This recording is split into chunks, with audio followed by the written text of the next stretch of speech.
إن الحمد لله نحمده ونستعينه ونستغفره ونعوذ بالله من شرور أنفسنا ومن سيئات أعمالنا من يهدي الله فلا مضل له ومن يضلل فلا هادي له وأشهد أن لا إله إلا الله وحده لا شريك له وأشهد أن محمدا عبده ورسوله أما بعد فإن خير الحديث كتاب الله وخير الهدي هدي محمد صلى الله عليه وسلم وشر الأمور محدثاتها وكل محدثة بدعة وكل بدعة ضلالة وكل ضلالة في النار. أعوذ بالله السميع العليم من الشيطان الرجيم. بسم الله الرحمن الرحيم. يا أيها الذين آمنوا اتقوا الله حق تقاته ولا تموتن إلا وأنتم مسلمون. يا أيها الناس اتقوا ربكم الذي خلقكم من نفس واحدة وخلق منها زوجها وبث منهما رجالا كثيرا ونساء واتقوا الله الذي تساءلون به والأرحام إن الله كان عليكم رقيبا. يا أيها الذين آمنوا اتقوا الله وقولوا قولا سديدا يصلح لكم أعمالكم ويغفر لكم ذنوبكم ومن يطع الله ورسوله فقد فاز فوزا عظيما. وقال بسم الله الرحمن الرحيم ألهاكم التكاثر حتى زرتم المقابر. وقال النبي صلى الله عليه وسلم إني فرتكم وأنا شهيد عليكم وإني والله لأنظر إلى حوضي الآن وإني قد أوتيت مفاتح خزائن الأرض أو مفاتيح الأرض وإني والله ما أخاف عليكم أن تشركوا بعدي ولكني أخاف عليكم أن تنافسوا فيها. رواہ البخاری. تمام قسم کی تعریفات اللہ رب العالمین وحدہ لا شریک له لائق و زیبا ہے جو ساری کائنات کا تنہا خالق و مالک ہے، اور بے شمار درود و سلام ہو اللہ کے آخری نبی جناب کریم محمد رسول اللہ صلی اللہ علیہ وسلم کی ذات مقدسہ پر. محترم سامعین، عزیز ماں اور بہنوں،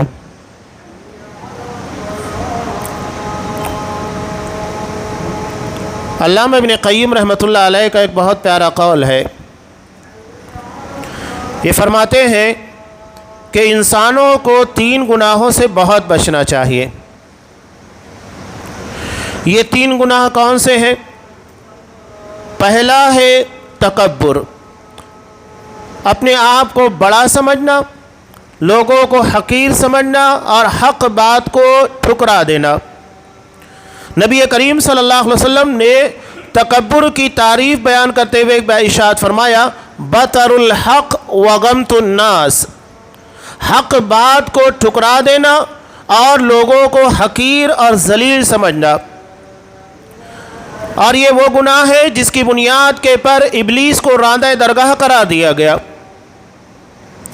ابا واستکبر وکان من الکافرین، اس نے انکار کیا اور اپنے آپ میں خود کو بڑا سمجھا، تکبر کیا اور کافروں میں سے ہو گیا. تو اس گناہ کی پاداش میں ابلیس کو راندہ درگاہ قرار دیا گیا. اور دوسرا ہے لالچ. لالچ کی بنیاد پر حضرت آدم علیہ السلام اس درخت کے پھل کو استعمال کیا جس سے اللہ نے انہیں منع کیا تھا. ابلیس نے ان کے سامنے وسوسہ ڈال کر لالچ پیدا کی کہ ان تکون من الملکین او تکون من الخالدین، کہ اگر اس درخت کے پھل کو کھا لو گے تو فرشتے بن جاؤ گے اور ہمیشہ جنت کے اندر رہو گے. لالچ دلائی جس کی بنیاد کے پر حضرت آدم علیہ السلام نے اللہ کے حکموں کو بھلا دیا، فراموش کر دیا اور اس کے بعد لالچ میں آ کر اس درخت کے پھل کو کھایا. نتیجہ یہ ہوا کہ انہیں جنت کے باہر کر دیا گیا. بعد میں انہوں نے توبہ کی، اللہ نے ان کی توبہ کو قبول فرمایا، لیکن بطور آزمائش کے انہیں دنیا میں بھیج دیا گیا. اور تیسرا گناہ ہے حسد. اس کی بنیاد پر دنیا میں سب سے پہلا قتل ہوا جب ایک سگے بھائی قابیل نے اپنے سگے بھائی حابیل کے بارے میں حسد کیا. حسد آسان لفظوں میں اگر کہا جائے تو اللہ کی تقسیم کے پر ناراضگی ہے کہ اللہ جو فیصلہ تو نے کیا اور جو تقسیم تو نے کی ہے وہ مجھے پسند نہیں ہے. حالانکہ ربوبیت کا حصہ ہے کہ اللہ تبارک و تعالیٰ کے تمام فیصلوں کو تسلیم کیا جائے۔ اللہ اپنے تمام تر فیصلوں میں حق بجانب ہے، سب سے بہترین فیصلہ کرنے والا۔ اللہ سوال بھی کرتا ہے الیس اللہ باحکم الحاکمین، کیا اللہ سب سے بہتر فیصلہ کرنے والا نہیں؟ تو اگر وہ ہماری زندگی میں کسی کی موت کا، کسی کی زندگی کا، کسی کی فقیری کا، کسی کی امیری کا، کسی کی عزت کا، کسی کی ذلت کا فیصلہ کرتا ہے تو ہمیں اس کے پر اعتراض کیوں ہے؟ اگر یہ اعتراض ہے تو یہی دراصل حسد ہے کہ اللہ تو نے اسے کیوں نوازا، مجھے کیوں نہیں نوازا؟ یا تو نے اسے خوبصورت بنایا، مجھے کیوں نہیں بنایا؟ اللہ تو نے اسے عزت عطا کی، مجھے کیوں نہیں عزت عطا کی؟ میں عزت کے قابل تھا، میں شہرت کے قابل تھا، میں دولت کے قابل تھا، مجھے دینا تھا۔ یعنی نعوذ باللہ وہ اللہ تبارک و تعالیٰ سے بہتر فیصلہ کرنے والا، اللہ سے زیادہ ذی علم اپنے آپ کو ثابت کرنے کی کوشش کرتا ہے۔ یہ ہے حسد، جس کی بنیاد کے پر دنیا میں سب سے پہلا قتل ہوا۔ ایک سگے بھائی قابیل نے اپنے سگے بھائی حابیل کا مرڈر کیا۔ تو یہ 3 بنیادی گناہ ہے، اور ان میں سے جو دوسرا گناہ ہے یعنی لالچ، اس کے بارے میں کچھ باتیں میں آپ کے سامنے پیش کرنے کی کوشش کروں گا، اس لیے کہ لالچ اس بنیاد کے پر حضرت آدم علیہ السلام جنت سے ہاتھ دھو بیٹھے۔ تو لالچ کی بنیاد کے پر ہم کیسے جنت میں داخل ہو سکتے ہیں؟ یہاں لالچ سے مراد محمود لالچ نہیں ہے، جیسا کہ اللہ کے نیک بندوں کے اندر اس بات کی امید ہوتی ہے، لالچ ہوتی ہے، طمع ہوتی ہے کہ اللہ ان کے گناہوں کو بخش دے، اللہ انہیں جنت میں داخل کرے۔ ہر کسی کو جنت کی طمع ہے، امید ہے، لالچ ہے اللہ کی مغفرت کی، اس کی رحمت کی، تو یہ محمود ہے۔ یہاں لالچ سے مراد دراصل وہ چیز ہے جو ہماری دنیا سے متعلق ہے اور ہماری آخرت کو تباہ کرتی ہے، ہمیں جنت سے محروم کرنے کا سامان پیدا کرتی ہے، وہ یہاں مراد ہے۔ اب یہاں لالچ سے متعلق کچھ اہم باتیں میں آپ کے سامنے پیش کرنے کی کوشش کر رہا ہوں۔ سب سے پہلی چیز، انسان کے اندر جو سب سے زیادہ لالچ پائی جاتی ہے عمومی طور کے پر، وہ ہے مال کی لالچ۔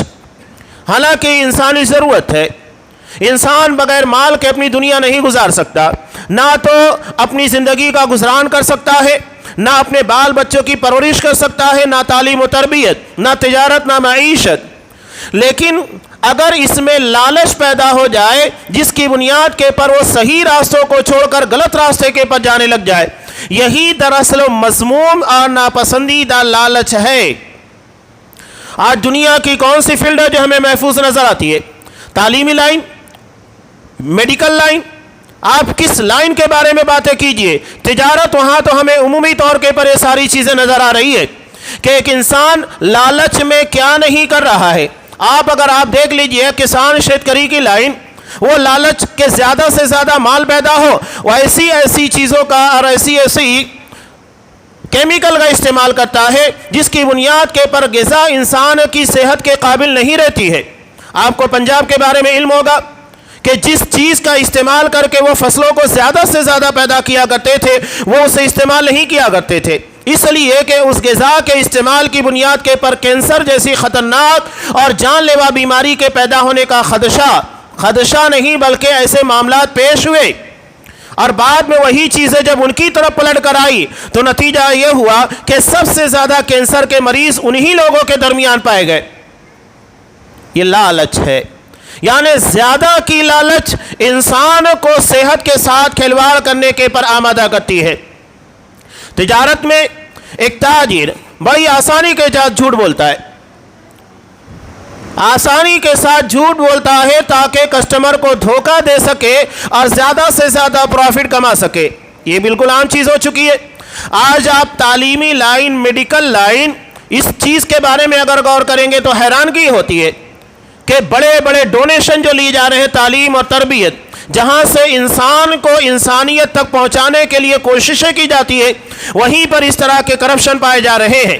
ایک آدمی جو کہ صلاحیت نہیں ہے، قابلیت نہیں ہے، اگر اس کے پاس پیسہ ہے اور سیٹ خالی ہے، ایک آدمی کے پاس صلاحیت ہے، رزلٹ اچھا ہے، گٹس ہے، لیکن پیسہ نہیں ہے، ڈونیشن نہیں ہے دینے کے لیے، وہ نہیں لگ پائے گا۔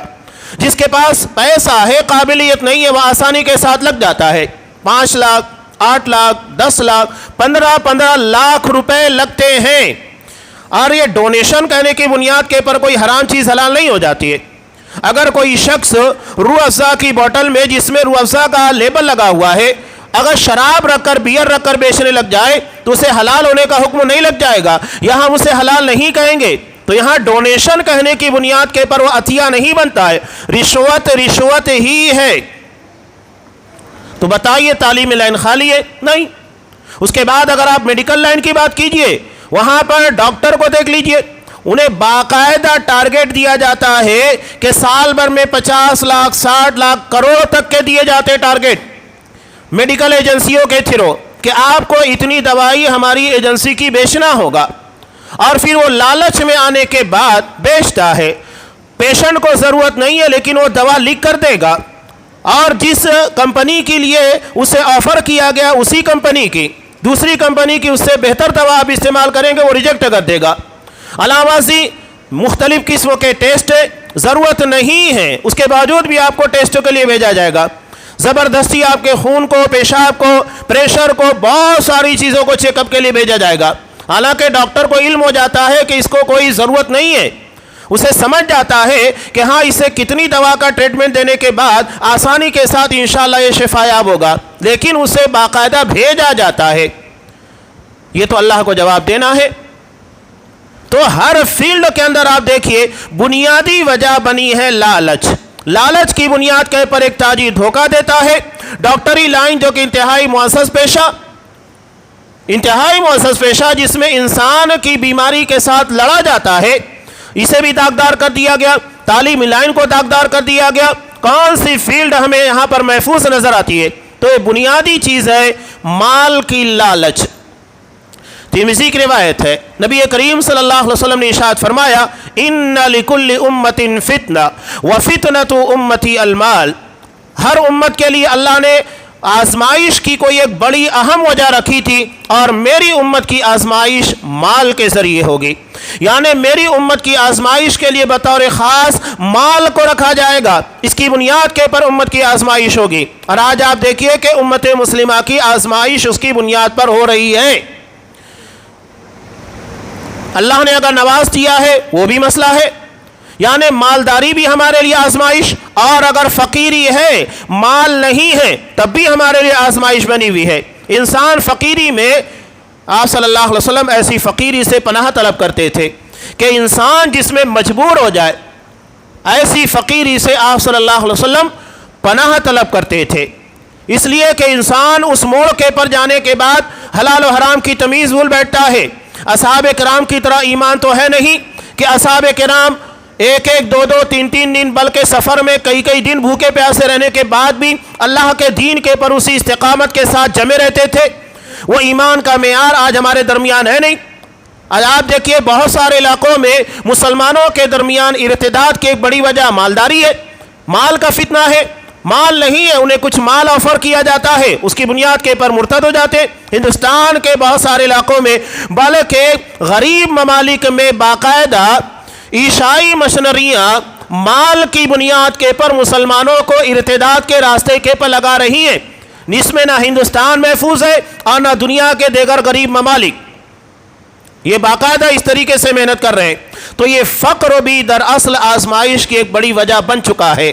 تو آپ صلی اللہ علیہ وسلم نے ارشاد فرمایا کہ ہر امت کے لیے آزمائش ہے، اور اللہ نے میری امت کی آزمائش مال کے ذریعے رکھی ہے۔ مال یا لالچ انسان کے لیے ایک ایسی عجیب چیز ہے جس کی کوئی انتہا نہیں۔ نبی کریم صلی اللہ علیہ وسلم نے ارشاد فرمایا لو کان لابن آدم وادیان من مال لابتغى ثالثا، کہ اگر ابن آدم کو مال کی 2 وادیاں دے دی جائے، جو پہاڑوں کی وادی ہوتی ہے، اتنا مال اسے بھر کر دے دیا جائے، اللہ نواز دے، تو وہ تیسرے کی تمنا کرے گا۔ وَلَا يَمْلَأُ جَوْفَ ابْنِ آدَمَ إِلَّا التُّرَابُ، اور آدم کا پیٹ تو صرف آدم علیہ السلام کی اولاد کا پیٹ مٹی ہی بھرتی ہے، یعنی مر گیا تو اس کے مرنے کے ساتھ اس کی خواہشات دفن ہو جاتی ہے۔ وَيَتُوبُ اللَّهُ عَلَى مَن تَابَ، اور اللہ اس کی توبہ قبول فرماتا ہے جو توبہ کرتا ہے، یعنی جو اپنے آپ کو لالچ سے بچا لے جاتا ہے۔ آپ صلی اللہ علیہ وسلم نے مال کی جو ناجائز محبت اور حرص ہوتی ہے، لالچ ہوتی ہے، اس کے بارے میں ارشاد فرمایا یہ انسان کے لیے کتنی خطرناک ہے۔ اس کی مثال آپ صلی اللہ علیہ وسلم نے دی، دونوں چیزوں کا آپ نے بیان کیا، ایک مال اور ایک عہدہ، کہ دنیا میں کوئی پوسٹ مل جائے، کوئی ذمہ داری اس کو عطا کر دی جائے، اس میں ساری چیزیں ہیں۔ ضروری نہیں کہ آپ کو جمعیت جماعت کی، قوم و ملت کی قیادت ملے، بلکہ اس سے آگے آپ بڑھیے جو عمومی طور کے پر ہم کارپوریشن کے اندر دیکھتے ہیں یا اسمبلی کے اندر دیکھتے ہیں، جتنے بڑے پیمانے کے پر الیکشن انتخابات ہوتے ہیں اتنا زیادہ بدعنوانی، اتنا زیادہ کرپشن ہمیں ملتا ہے۔ ایک کارپوریٹر جو کہ انتخاب سے پہلے جسے ابھی چنا نہیں گیا، اس کے پاس اتنا مال نہیں ہوتا ہے، لیکن چننے کے بعد ہم دیکھیے کہ اس کی زندگی کیسے بدلتی ہے۔ آخر یہ اتنا سارا مال اس کے پاس آتا کہاں سے ہے؟ اچانک وہ لاکھوں کروڑوں میں کھیلنے لگ جاتا ہے، اس کی پراپرٹی میں اضافہ ہونا شروع ہو جاتا ہے، جبکہ ہمارے نزدیک مثال ہے حضرت ابوبکر صدیق رضی اللہ تعالیٰ عنہ کی اور حضرت عمر فاروق رضی اللہ تعالیٰ عنہ کی۔ اتنا ضرورت کے تحت مال لیا کرتے تھے جس سے ان کی زندگی کا گزران ہو سکے۔ حضرت ابوبکر صدیق رضی اللہ تعالیٰ عنہ نے ایک مرتبہ گھر میں دیکھا کہ ان کی بیوی نے کچھ حلوہ بنایا ہے، میٹھی چیز، تو انہوں نے کہا کہ آج یہ حلوہ کہاں سے بنا؟ کہنے لگی کہ آپ کو بیت المال کے ذریعے امیر ہونے کی حیثیت سے جو تنخواہ ملتی ہے اس میں سے میں نے تھوڑا بچا کر مہینے بھر کے اندر یہ رقم جمع کی اور اس سے آپ کے لیے حلوہ تیار کیا ہے۔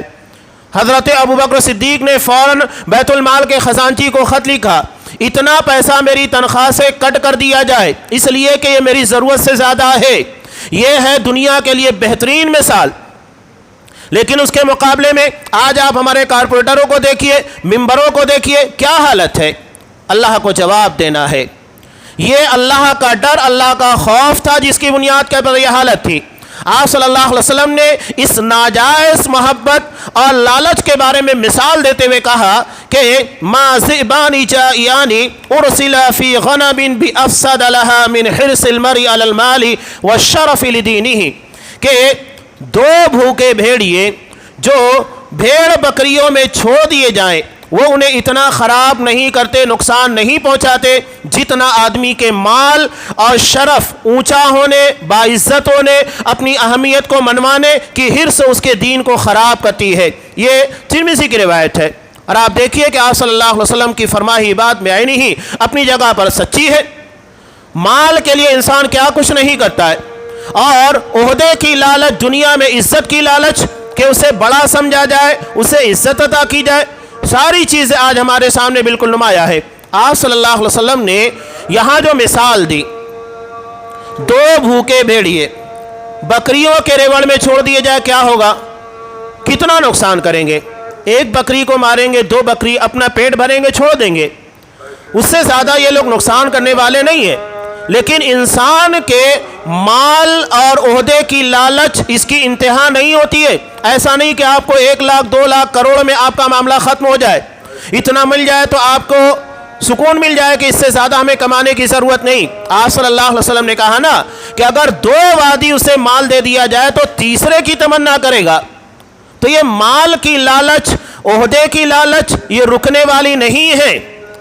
تو یہ بہت اہم چیز ہے جو آپ صلی اللہ علیہ وسلم نے بیان کی، اس کے نقصان کی کوئی لمٹ نہیں ہے، یہ ان لمیٹیڈ ہے۔ کتنا نقصان پہنچائیں گے عہدے اور مال کی لالچ کی بنیاد کے پر کچھ نہیں کہا جا سکتا ہے۔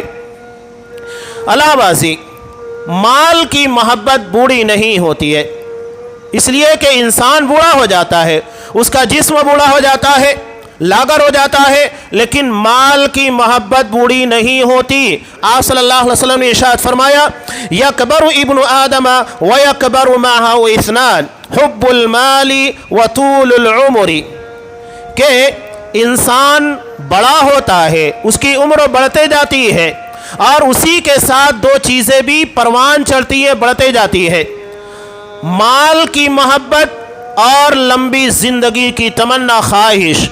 انسان جتنا بھی بڑا ہو جائے، جتنی بھی عمر عطا کر دی جائے، یہ یہود کے تعلق سے بیان کیا گیا تھا نا، یود احدہم لو یعمر 1000 سنہ، ان میں کا شخص یہ تمنا کرتا ہے، خواہش کرتا ہے 1000 سال کی زندگی اس کو عطا کی جائے، لیکن مرنا تو ہے، اگر 1000 سال 2000 سال کی زندگی دی جائے اس کے بعد تو مرنا ہے، ایسا تو نہیں ہے کہ اس کے بعد موت آنے والی نہیں ہے، لیکن یہ موت سے نفرت دراصل اللہ تبارک و تعالیٰ سے محبت میں کمی کا نتیجہ ہے۔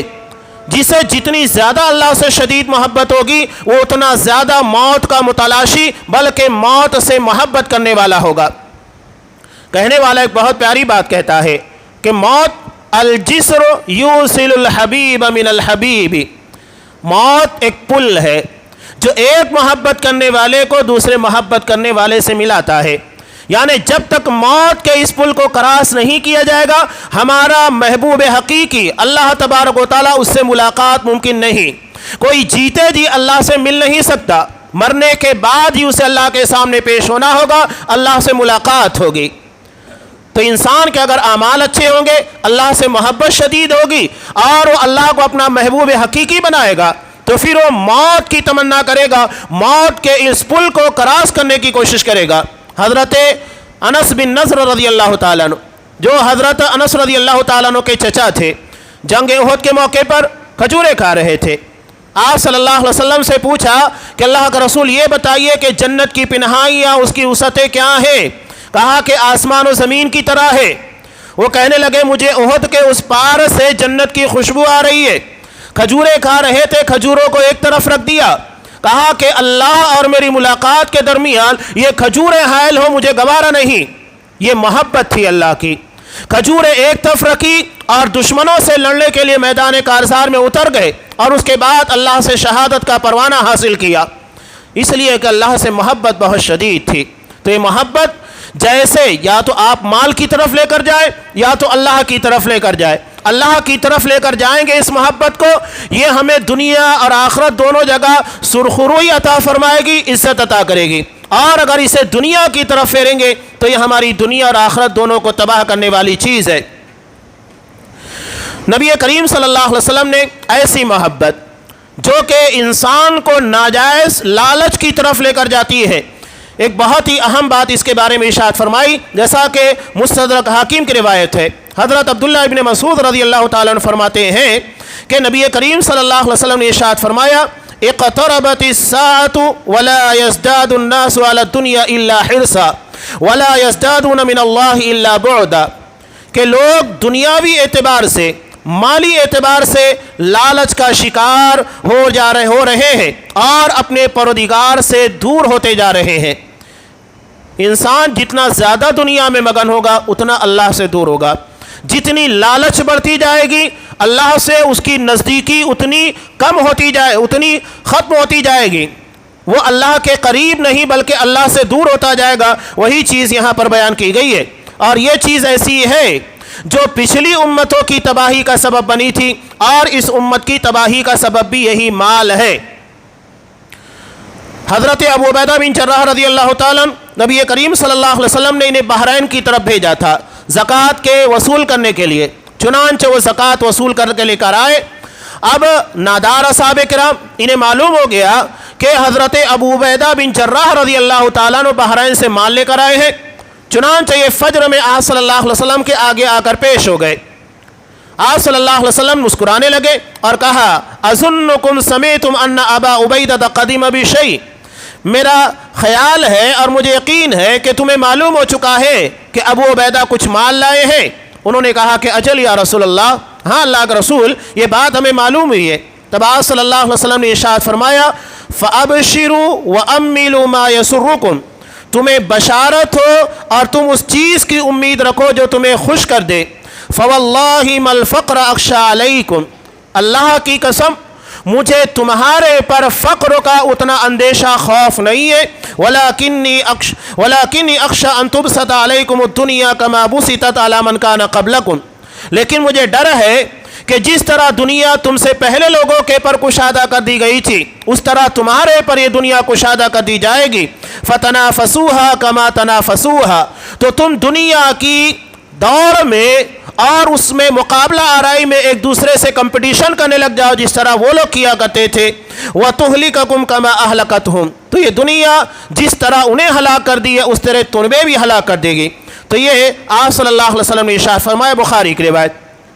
آپ صلی اللہ علیہ وسلم کو اصحاب کرام مسلمانوں کے تعلق سے فقر سے کہیں زیادہ اندیشہ مال اور دنیا کی لالچ کا تھا. اور آج ہم دیکھ رہے ہیں کہ انسان اپنے آپ کو دنیا کے پیچھے تباہ برباد کر رہا ہے.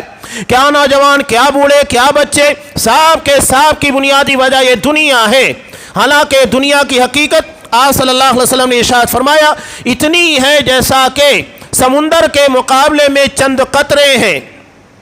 اس کی مثال آپ صلی اللہ علیہ وسلم نے بیان کرتے ہوئے کہا کہ سمندر میں سوئی ڈبوئی جائے، اس کے بعد اس میں کتنا پانی آتا ہے. یہ دنیا ہے، اور اس کے مقابلے میں جو سمندر ہے وہ آخرت ہے. یعنی لافانی، کبھی نہ ختم ہونے والا سلسلہ ہے. اور ہر کسی کو پتا ہے کہ مرنے کے بعد آخرت میں موت نہیں ہے. جنت ہے تو ہمیشہ کی جنت ہے، اور جہنم ہے تو ہمیشہ کے لیے جہنم ہے. اس کے بعد موت کا کوئی تصور نہیں ہوگا. تو یہ چیز بہت اہمیت رکھتی ہے. انسان اس بارے میں اپنے آپ کو بہت زیادہ توجہ دے. اور یہ جو دنیا کی لالچ ہے قیامت کی بڑی نشانیوں میں سے ایک نشانی بھی ہے، اور ہم دیکھ رہے ہیں کہ اسی نشانی کے دور سے ہم گزر رہے ہیں. حضرت جبرائیل علیہ السلام نے نبی کریم صلی اللہ علیہ وسلم سے سوال کیا تھا متی الساعہ، اللہ کے رسول یہ بتائیے قیامت کب آئے گی. تب آپ صلی اللہ علیہ وسلم نے کیا کہا؟ مل مسئول عنہا بعلم من السائل، کہ جس سے سوال کیا جا رہا ہے اور سوال کرنے والا دونوں اس معاملے میں برابر ہیں، دونوں کو علم نہیں ہے قیامت کب آنے والی ہے. تو کہا کہ ٹھیک ہے، یہ بتائیے کہ اس کی نشانیاں کیا ہے. تو آپ صلی اللہ علیہ وسلم نے ارشاد فرمایا ان تلد الامۃ ربتہا، کہ لونڈی اپنے مالکن کو چنے گی. یہ تعبیر بڑی عجیب ہے جو آپ صلی اللہ علیہ وسلم نے بیان کی کہ قیامت کی نشانی یہ ہے لونڈی اپنی مالکہ کو، اپنی مالکن کو چنے گی. وَأَن تَرَ الْحُفَاةَ الْعُرَاةَ الْعَالَةَ رِيَاءَ الشَّاءِ يَتَطَاوَلُونَ فِي الْبُنْيَانِ، تم دیکھو گے ننگے پیر، ننگے بدن، غریب لوگ، بکریوں کے چرانے والے بڑی بڑی عمارتوں کے درمیان کمپٹیشن کریں گے. ہو رہا ہے. یہاں بتانے کا دو اہم مقصود ہے. پہلی چیز، انسان کی جو اولاد ہے وہ اس کے ہاتھوں سے نکل جائے گی، تربیت کی کمی ہو جائے گی. اور دوسری چیز مال کی ناجائز محبت، جسے ہم دو نمبری معاملہ کہتے ہیں. یعنی انسان حلال کے بجائے حرام ذرائع اختیار کرے. آج آپ دیکھیے کہ دو نمبری دنیا کے اندر انسان جوا، سٹا اور ان ساری چیزوں کے ذریعے سے کتنا کما لیتا ہے. اچانک ایک غریب آدمی انتہائی امیر زادہ بن جاتا ہے، کروڑوں روپے اس کے ہاتھ میں لگ جاتے ہیں. آج آپ دیکھ رہے ہیں IPL کے نام کے پر پوری دنیا کے اندر سٹے بازاری کو گرم کر دیا گیا ہے. اچانک ایک آدمی کو کروڑوں کا انعام ملتا ہے، کروڑ پتی بن جاتا ہے. جوئے کو باقاعدہ لیگل کر دیا گیا ہے، اسے قانونی حیثیت دے دی گئی ہے. یہاں آپ کو پہلے تو الگ بات تھی کہ جوا کھیلنے کے لیے آپ کو جوئے کے اڈے پر جانا پڑتا تھا. لوگ جھجکتے تھے کہ اگر وہاں جائیں گے لوگ دیکھ لیں گے تو پھر نظروں میں آ جائیں گے. تو جوا کھیلنے کوئی جاتا نہیں تھا، بہت کم لوگ تھے. جواری جو ہوا کرتے تھے جایا کرتے تھے. اب تو ہمارے ہاتھوں میں جوئے کے بازاروں کو، سٹے بازاری کو دے دیا گیا ہے. آپ موبائل کے پر جوا کھیلیے، اور ہمارا نوجوان خاص طور سے اس جوئے کے اندر ملوث ہے. آپ اپنا ڈریم 11 بنائیے اور اس کے بعد لگ جائیے، یہاں تک کہ ایک ایک رن پر، ایک ایک وکٹ کے پر. میں یہ باتیں بار بار ریپیٹ کر رہا ہوں جہاں جہاں درس و خطبات کے مواقع، اس لیے کہ اس حرام خوری کے اندر امت کا بڑا طبقہ ملوث ہو چکا ہے. امام بخاری رحمۃ اللہ علیہ نے ایک روایت نقل کی تھی قیامت کی نشانیوں میں سے کہ بندہ اس بات کی تمیز نہیں کرے گا کہ وہ حلال طریقے سے کما رہا ہے کہ حرام طریقے سے. اسے اس بات کی کوئی پرواہ نہیں ہوگی. اور آج وہی چیزیں ہمیں نظر آ رہی ہے. اتنی آسانی اور چوری چھپ کے کما رہا ہے، کسی کو خبر نہیں لگتی ہے کہ اس کا مال حلال ہے کہ حرام ہے. آن لائن ٹرانسفر ہوتا ہے، کسی کو کانو کان خبر نہیں کہ آپ کیسے کما رہے ہیں اور کتنا لگا رہے ہیں. اب یہاں اگر ایک آدمی جوئے کے اندر 2000، 5000، 10,000 یا جو بھی لاکھوں روپے پا گیا، لوگوں کے درمیان آ کر بڑی خوشی کے ساتھ اظہار کرتا ہے کہ میں نے لاکھوں روپے، ہزاروں روپے جوئے میں جیتے ہیں، تو کیا اس طرح اسے جوئے میں آن لائن بننے کی بنیاد پر وہ حلال ہوگا؟ وہ حرام ہی ہے. آپ نے اگر 20 روپے لگایا، 50 روپے لگایا، ہزاروں روپے لگائے، سب کے سب حرام ہے. لگانا بھی حرام اور اس کی بنیاد کے پر ملنے والا بھی حرام. حالانکہ اس کے پہلے وہ ہزاروں روپے گنوا چکا، اس کے بارے میں نہیں بتائے گا۔ کوئی آدمی جوئے کے اندر لوگوں کو یہ نہیں بتاتا ہے کہ میں نے کتنا گنوایا ہے، وہ چھپاتا ہے، اور اگر 2-4 ہزار مل گئے تو بہت شوق کے ساتھ لوگوں کو بتاتے پھرتا ہے کہ میں نے اتنا جیتا ہے۔ وہ جیتا نہیں ہے، وہ حرام خوری ہے۔ تو یہ بہت منظم طریقے سے ہمارے نوجوانوں کے ذہن و دماغ کے پر اس طرح کے حالات اور اس طرح کی سچویشن متعین کی جا رہی ہے تاکہ وہ جوئے کی لت لگائے اور دھیرے دھیرے پھر وہ بڑے بڑے جرائم کا ارتکاب کرے گا۔ آج وہ 20 روپے کا کھیل رہا ہے، کل اسی کو 200 بنائے گا، 2000 ہے، لاکھوں تک میں پہنچ جائے گا۔ کہاں تک پہنچے گا اس کی کوئی انتہا نہیں ہے۔ یہ بہت آسانی کے ساتھ سارے معاملات چل رہے ہیں۔ ایسے میں ہمیں اپنے بچوں کے پر توجہ دینے کی بہت سخت ضرورت ہے۔ اور اس کے بڑے بڑے نقصانات کیا ہے؟ وہ ہمارے صحابہ تھے، نبی کریم صلی اللہ علیہ وسلم کا زمانہ، جہاں میدان جنگ میں جہاں جان جانے کا ہر وقت خطرہ موجود ہوتا تھا، اصحاب کرام نماز پڑھتے تھے، اور یہاں لوگ ٹی وی دیکھتے ہوئے، کرکٹ دیکھتے ہوئے نماز چھوڑ دیتے ہیں، اور اس کے بعد یہ امید لگائے بیٹھے کہ اللہ کی رحمت ہے، اللہ کی طرف سے مدد نازل ہوگی۔ ہم اللہ کے غضب کو دعوت دے رہے ہیں اور امید لگائے ہوئے اللہ کی رحمت کی۔ کہاں سے رحمت نازل ہوگی؟ غضب کو دعوت دینے کے بعد غضب ہی نازل ہوگا، اللہ کی رحمت نازل نہیں ہوگی۔ یہ ہماری امت کا حال ہے کہ ہم ٹی وی دیکھتے ہوئے، کرکٹ دیکھتے ہوئے نمازوں کو ضائع کر دیتے ہیں، چھوڑ دیتے ہیں، اور اس کے بعد مزید حالت یہ ہے کہ ہم حرام خوری کے اندر، جوئے کاری کے اندر ملوث ہیں، یعنی گناہ کے پر گناہ ملوث ہوتے چلے جا رہے ہیں۔ بات وہی بیان کی گئی ہے کہ لونڈی اپنی مالکن کو جنے گی، یعنی بچے اپنے ماں باپ کے پر دھونس جمائیں گے، ان لوگوں کے پر روب، غصہ، یہ ساری چیزیں ظاہر کریں گے۔ اور آج آپ دیکھیے کہ بچوں کی حالت دھیرے دھیرے بنتے جا رہی ہے۔ یہ گیم کے کھیلنے کی بنیاد کے پر، موبائل کا کثرت سے استعمال کرنے کی بنیاد پہ پر، معمولی سی بات کے پر اگر آپ کچھ بولے بھڑک جاتے ہیں، غصے میں آ جاتے ہیں، ماں باپ تک ہاتھ اٹھانے کے پر وہ جھجک محسوس نہیں کرتے۔ یہ سب اسی کا نتیجہ ہے۔ ہم کوتاہی کریں گے، وہی نسلیں ہمارے سامنے آئے گی، اور اس کے بعد آنے والی نسل اس سے کہیں زیادہ بدتر ہوگی۔ یعنی یہ ہمارے بڑھاپے کا سہارا بننے کے بجائے ہماری زندگی کی تباہی اور بربادی اور ساتھ میں بدنامی کا ذریعہ بنیں گے۔ وہی چیز آپ صلی اللہ علیہ وسلم نے یہاں بیان کی۔ اور دوسری چیز، مال کے بارے میں کوئی تفریق نہیں رہ جائے گی۔ 2 نمبری دنیا ایسی ہوگی کہ انسان حلال و حرام کی تمیز کھو بیٹھے گا، اور ایک غریب آدمی اچانک کروڑوں روپے کی لاٹری یا کروڑوں روپے ناجائز طریقے سے کمانے کے بعد بڑی بڑی عمارتیں تعمیر کرے گا۔ سب لوگوں کو سمجھ رہا ہے کہ یہ 2 نمبری ہے، اس کے پاس پیسہ نہیں تھا، اس نے کوئی محنت نہیں کی، اچانک اس کے پاس پیسہ آیا تو کہاں سے آیا؟ اسی چیز کو یہاں پر بیان کیا گیا ہے۔ اسی لیے قرآن مجید میں اللہ تبارک و تعالیٰ نے ارشاد فرمایا، الہاکم التکاثر، تمہیں مال کی زیادتی نے تباہ کر دیا، غافل کر دیا، حتی زرتم المقابر، یہاں تک کہ قبروں میں پہنچ گئے۔ یعنی انسان اپنی دنیا میں مال کی لالچ میں ایسا ڈوبا ہوگا کہ اسے اپنی موت کی فکر نہیں ہوگی۔ اچانک موت آئے گی، چپکے سے پیغام دے گی، معاملہ ختم ہو جائے گا، وہاں کسی بھی قسم کا انتظار نہیں ہوگا۔ اور آج دیکھیے موت ایسی بنتی جا رہی ہے۔ پہلے تو ایسا ہوا کرتا تھا کہ بڑی عمروں کے لوگ ہوتے تھے، انہیں ہارٹ اٹیک اور بڑی بڑی بیماریاں لگتی تھیں۔ ابھی تو نوجوان 40-45 سال کی عمروں کے ہیں، وہ اچانک اٹیک آتا ہے، چند منٹ ہوتے نہیں ہے کہ معاملہ ختم ہو جاتا ہے۔ نہ تو توبہ کی توفیق مل پاتی ہے، نہ لوگوں کے درمیان کچھ باتیں ہو پاتی ہے، کچھ نہیں۔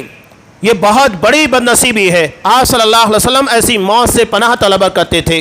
وَفُجَاءَتِ نِقْمَتِكَ، اللہ میں تیری اچانک گرفت سے پناہ طلب کرتا ہوں، اس لیے کہ انسان کو گناہ کے لیے معافی کا وقت نہیں ملتا۔ انسان اگر بیمار ہوا، کچھ پیریڈ چلتا ہے، 2 دن 3 دن 4 دن ہفتہ مہینہ، انسان کے گناہوں کی مغفرت کا ذریعہ بھی بنتے ہیں، اور ساتھ ہی ساتھ انسان اپنی زندگی کے کیے کرائے کے پر پچھتاتا ہے، اسے موت سامنے نظر آتی ہے، بیماری اسے موت کے دروازے تک لے کر جاتی ہے، اور دھیرے دھیرے وہ اللہ سے توبہ کرتا ہے، اخلاص کے ساتھ، للہیت کے ساتھ، لوگوں سے معافی تلافی کا موقع ملتا ہے، اور اس طرح سے وہ دنیا سے اچھے انداز سے جاتا ہے۔ لیکن اچانک کی موت یہ سارے دروازوں کو بند کر دیتی ہے. نہ تو اللہ سے معافی تلافی ہو پاتی ہے اور نہ بندوں سے، اور نہ کسی کا لین دین ہے، قرضوں کا معاملہ ہے، اس کے بارے میں کوئی وضاحت ہو پاتی ہے. تو اللہ کے رسول صلی اللہ علیہ وسلم اس سے پناہ طلب کیا کرتے تھے. آپ صلی اللہ علیہ وسلم نے ارشاد فرمایا، یقول ابن آدم مالی مالی، آدم کی اولاد یہ کہتا ہے میرا مال میرا مال. حالانکہ وَهَلْ لَكَ يَا ابْنَ آدَمَ مِن مَالِكَ إِلَّا مَا أَكَلْتَ فَأَفْنَيْتَ، تیرا مال کیا ہے؟ جو تو نے کھایا اور ختم کر دیا. او لبست فابلیت، پہنا اور اسے بوسیدہ کر دیا. او تصدقت فامضیت، یا تو نے صدقہ کیا اور وہ چیز تیرے لیے ذخیرہ آخرت بن گیا، آنے والی زندگی میں کام آنے والا ہے.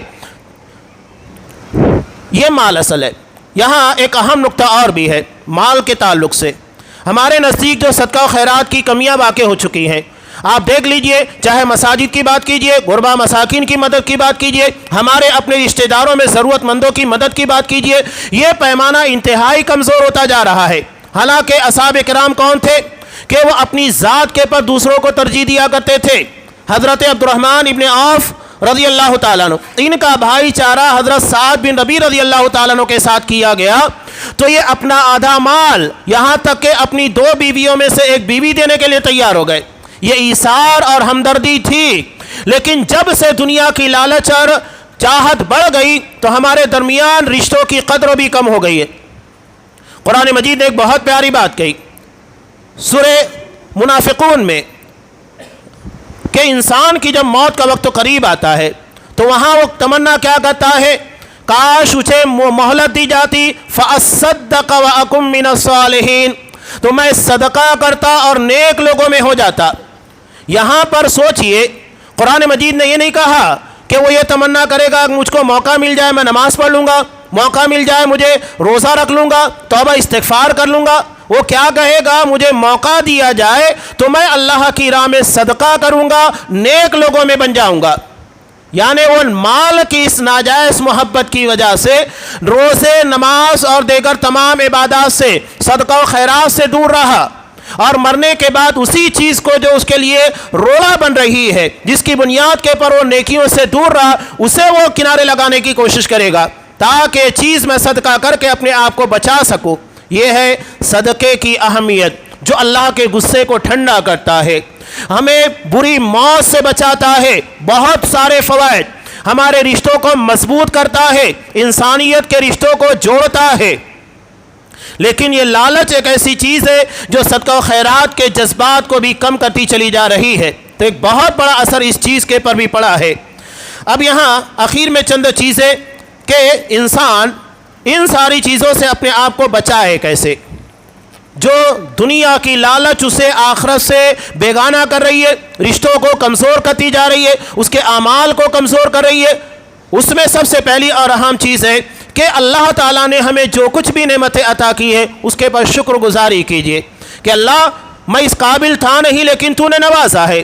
اور اللہ کا فرمان ہے لئن شکرتم لازیدنکم، اگر تم نے شکر گزاری کی تو جو نعمتیں تمہیں ملی ہے اس میں اضافہ ہوگا، اور اگر تم نے کفران نعمت کیا، ناشکری کی، جو نعمت ملی ہے وہ بھی چھن جائے گی. نمبر 2، لوگوں کے پاس جو کچھ ہے اس سے بے پرواہ ہو جائے. استغنا، یعنی لوگوں کے پاس جو مال ہے اس کے بارے میں فکر مند نہ رہے کہ کوئی ہمیں کچھ دے دے گا، کوئی ہماری مدد کر دے گا جس کی بنیاد کے پر ہم کچھ ترقی کر جائیں گے یا ہماری ضرورت پوری ہو جائے گی. نہیں، صرف اللہ سے امید رکھیے. تیسری چیز ہے تقدیر الہی پر راضی ہو کہ اللہ نے جو دیا وہ میرا حق تھا، اور جو چیز مجھے نہیں ملی وہ میری تقدیر کے اندر نہیں تھی، مجھے اتنے کے پر ہی زندگی کا گزارا کرنا ہے. تقدیر کے پر راضی ہونا سیکھیے. اور نمبر 4، قناعت، یعنی اللہ نے جتنا دیا ہے اسی کے اندر زندگی کو گزارا کیجیے. آج ہمارے نزدیک ہم کہتے ہیں نا، پہلے ایک آدمی کماتا تھا، گھر میں 5 لوگ 7 لوگ کھاتے تھے، اور ابھی ایسا ہے کہ 2-4 لوگ کما رہے ہیں تب بھی گھر میں ضروریات پوری نہیں ہو رہی ہے. کیوں نہیں پوری ہو رہی ہے؟ اس لیے کہ پہلے ضروریات اتنی نہیں تھی، نہ ہمیں فریج کی ضرورت تھی، نہ ہمیں واشنگ مشین کی ضرورت تھی، نہ مکسر کی ضرورت تھی، نہ موبائل کی ضرورت تھی. اگر یہ ساری چیزیں ہماری زندگی سے نکال دی جائے تو کہاں ہماری حاجتیں رہ جاتی ہیں؟ ہم نے ضروریات بڑھا لی ہیں. ایک گھر میں اگر 5 لوگ رہتے ہیں، 5 موبائل ہے، 5 موبائل کا ریچارج 1000 روپے تو آپ کا مہینے کا یہی لگ جاتا ہے، اور اس کے بعد اس موبائل کو خریدنا بیچنا، ضرورت کے تحت اس کو، جیسا کہ شوق بڑھتے جاتا ہے نوجوانوں کا، نیا آیا کچھ نیا لیا جائے، اس میں بور ہو گئے ہیں، اس میں الگ اخراجات لگتے ہیں، یعنی ہم نے اپنی ضرورتوں کو بہت بڑھا لیا ہے، اور اس کی بنیاد کے پر یہ سارے مسائل ہمارے پیدا ہو رہے ہیں۔ اگر ضرورتیں کم کر دی جائے، جتنی چادر ہے اتنا ہی پیر پھیلائیے، اس سے زیادہ پھیلانے کی کوشش مت کیجیے، مسائل پیدا نہیں ہوں گے۔ تو قناعت، اللہ نے جتنا دیا ہے اسی کے اندر گزران کی کوشش کیجیے۔ 5 نمبر، سلف صالحین کی زندگی کا مطالعہ، کس طرح انہوں نے زندگیاں گزاری ہے۔ ایک ہی مثال دیکھیے، امام بخاری نے 300 اصحاب کرام کے تعلق سے نقل کیا کہ آپ صلی اللہ علیہ وسلم نے انہیں غزوے کے اندر بھیجا، کھجور کم پڑ گئی، راشن کے اندر کمی واقع ہو گئی، حضرت ابو عبیدہ بن جراح رضی اللہ تعالیٰ عنہ نے تمام لشکر کے لوگوں کا اناج ایک جگہ جمع کیا، کھجوروں کو، اور اس کے بعد بانٹنا شروع کیا۔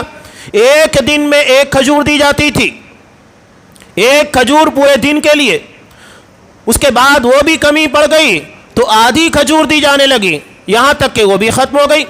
تو وہ درختوں کے چھال پتیاں اسے کھا کھا کر زندگی گزار رہے تھے۔ یہ ہمارے اسلاف کی زندگی ہے، سفر میں ہے، کھانے کے لیے کچھ نہیں۔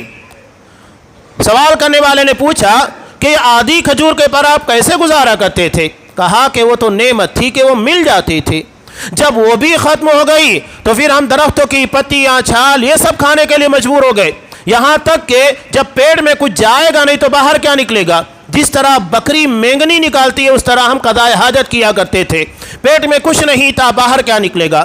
یہاں تک کہ پھر اللہ تعالیٰ نے صبر کے اس بدلے میں عنبر نامی ایک بہت بڑی مچھلی ساحل سمندر کے پر لا کر ان کے سامنے پیش کر دی۔